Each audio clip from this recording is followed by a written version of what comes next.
Scott Morrison has lashed China over a reported ban on Australian coal imports. For more on this, I'm joined by Sky News Political Editor Andrew Clennell in Canberra. Andrew, thanks for joining me. What's the latest? You've been following this all day. Surely there's been some important developments on our side.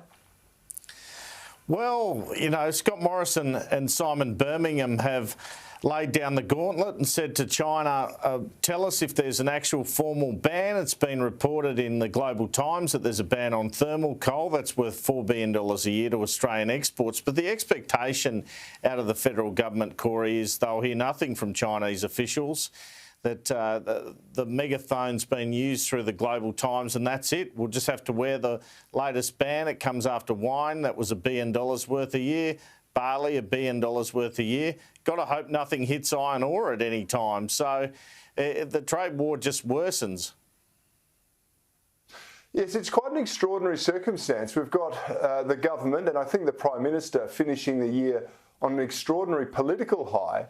But the real challenges confronting Australia is what are we going to do about this rogue nation state, the Communist Party of China, which is really trying to threaten, I guess, our entire economy. Now, the Prime Minister said it was just media speculation, but you don't have to be Einstein to recognise that China are playing a very, very tough game against Australia's exports.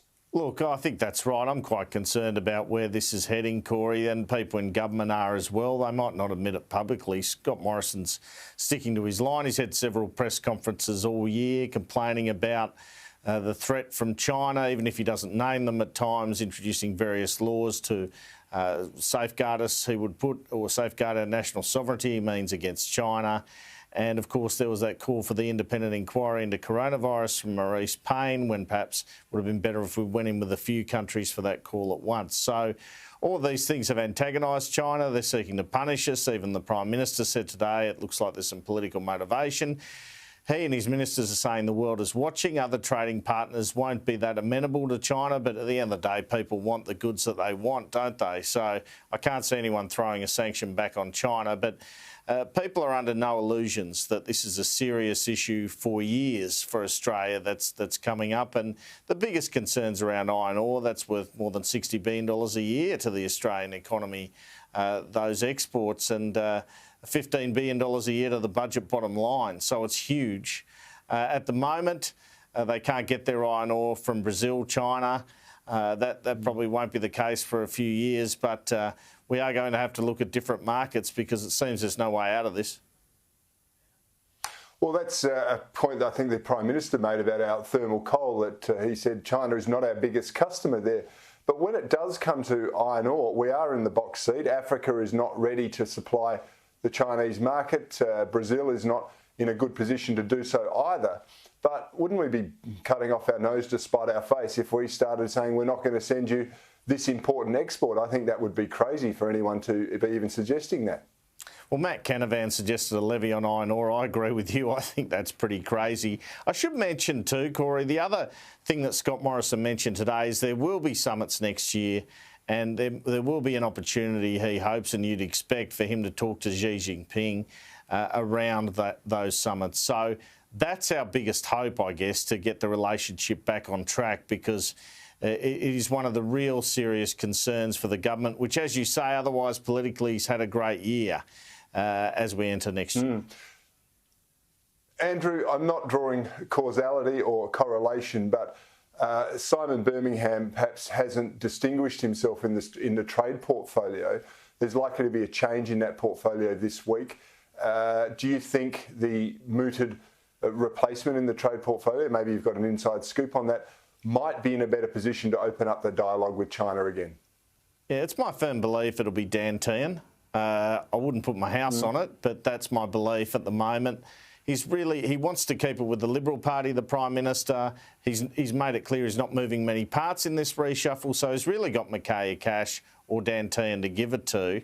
And Tehan's a former diplomat.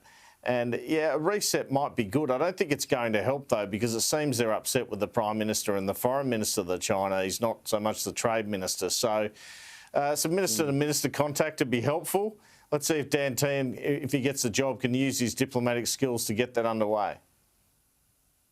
Yeah, well, there's no suggestion the Prime Minister is going to be replaced at the Chinese behest, let me tell you. But he was in Tasmania, I think, earlier today, announcing the federal government's plan to create a battery of the nation to help lower emissions.